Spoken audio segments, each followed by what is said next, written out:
লুটপাট করেছেন, দেশের বাইরে পাচার করেছেন, খুন করেছেন, জখম করেছেন, দম্ভ করেছেন। মানে মানুষকে অমানুষ বানানোর জন্য বিগত দিনে সর্বোচ্চ তারা শক্তি প্রয়োগ করেছেন। সেই মানুষগুলো ম্যাজিক্যালি একেবারে ভ্যানিশ, যাকে বলা হয় চিচিং ফাঁক করলে যেমন দরজা খুলে যায়, সেই আলিবাবা ৪০ চোরের ঘটনার মতো এভাবে তারা বাংলাদেশ থেকে হাওয়া হয়ে গেছেন। আমরা তাদের টিকিটি পর্যন্ত স্পর্শ করতে পারিনি এবং এখনো পর্যন্ত আমরা জানি না। তো এই মানুষগুলো কিভাবে গেলেন? তাদেরকে নেওয়ার জন্য কি 7 ফ্লিট, আমেরিকার যে ৭ম নৌবহর এসেছিল? ভারতের রাফেল বিমান কি এসেছিল? কোনো সাবমেরিন কি আমাদের বুড়িগঙ্গা নদীতে এসেছিল? তাহলে তারা গেলেন কিভাবে? কেন গেলেন? এবং কিসের মাধ্যমে গিয়েছেন?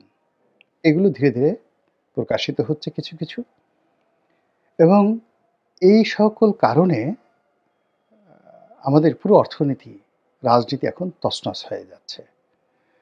এর কারণ হলো পর্দার আড়ালে এমন কতগুলো ঘটনা ঘটেছে যেগুলো না বলা যাচ্ছে, না প্রকাশ করা যাচ্ছে, না লিখা যাচ্ছে।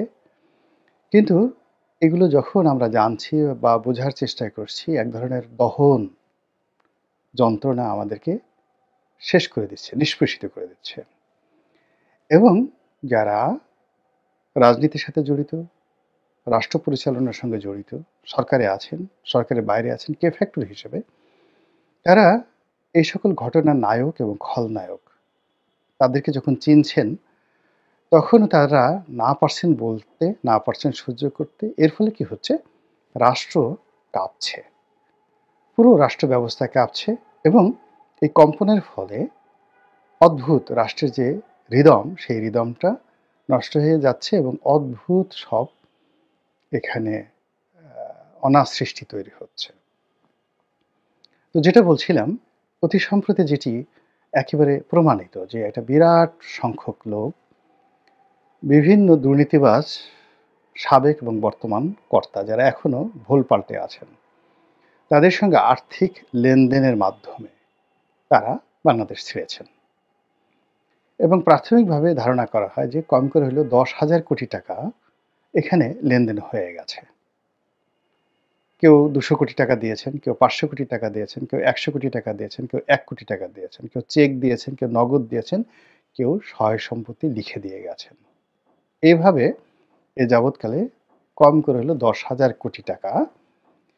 এই 10,000 কোটি টাকা সে সকল দুর্নীতিবাজরা হয়তো 10 বছরে ইনকাম করেছে, আর নব্য দুর্নীতিবাজরা মাত্র 10 দিনে এই 10,000 কোটি টাকা হাসিল করেছে। 1। 2 নম্বর হলো যে এই 10,000 কোটি টাকা কি এখন দেশে আছে? না। এর একটা বিরাট অংশ পাচার হয়ে গেছে ডলারে। ফলে কি হলো দেখুন, এই সরকার ক্ষমতায় আসার পর রেমিটেন্সে, যাকে বলা হয় বিপ্লব হয়েছে, ঝড় বয়ে গেছে রেমিটেন্সে। বাংলাদেশ ব্যাংকে যে পরিমাণ ডলার এসেছে, এই ডলারের কারণে ডলার মূল্য 100 টাকার নিচে চলে আসা উচিত। কিন্তু সেই ডলার মূল্য সরকারের যখন পতন হলো তখন 117 টাকা ছিল। এখন সেটা 127 টাকা কেন হলো? আরও 10 টাকা বাড়লো কেন? মূল কারণ হলো এই 10,000 কোটি টাকা নব্য যারা দুর্নীতিবাজ তারা কিন্তু পাচার করে দিয়েছে। কোনো সন্দেহ নেই। এই গেল একটা।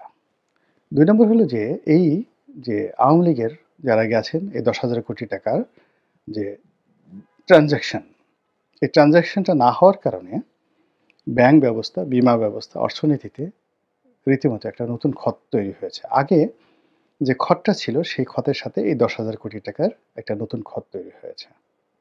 তার সঙ্গে সঙ্গে যে আন্ডারহ্যান্ড, আন্ডার টেবিল যে লেনদেনগুলো হচ্ছে ইদানিংকালে, এবং কিছু খবর জাস্ট যেগুলো শোনা কথা শুনেছি, মানে পিলে চমকানো। যেমন ধরুন আওয়ামী লীগের একজন নেতা, আওয়ামী লীগ মাইন্ডেড একজন ব্যবসায়ী। তো তিনি এক মুহূর্তে যাদের হাতে ক্ষমতা আছে, সেটা রাজনৈতিক দল হোক, রাষ্ট্র ক্ষমতা হোক, প্রশাসন হোক, তাদের কারো কারো নামে, আত্মীয়-স্বজন নামে, বিশ্বস্ত এজেন্টের নামে তাদের বিপুল সম্পত্তি তারা পাওয়ার অফ অ্যাটর্নি দিয়ে গেছেন।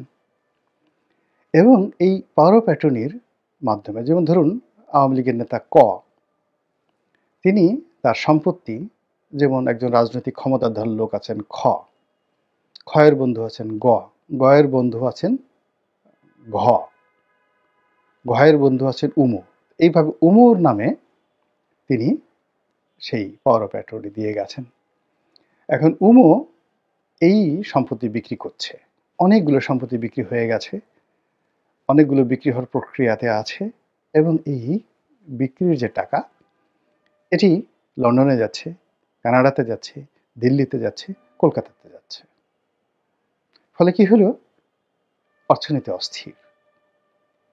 এবং এটির সংখ্যা, অর্থাৎ আগে যেটা বললাম ঘুষ যেটা সরাসরি লেনদেন হয়েছে, এটি যদি সম্পত্তির ক্ষেত্রে ধরেন কম করে হলো 1,00,000 কোটি টাকার সম্পত্তি মিনিমাম, স্থাবর সম্পত্তি, শিল্প,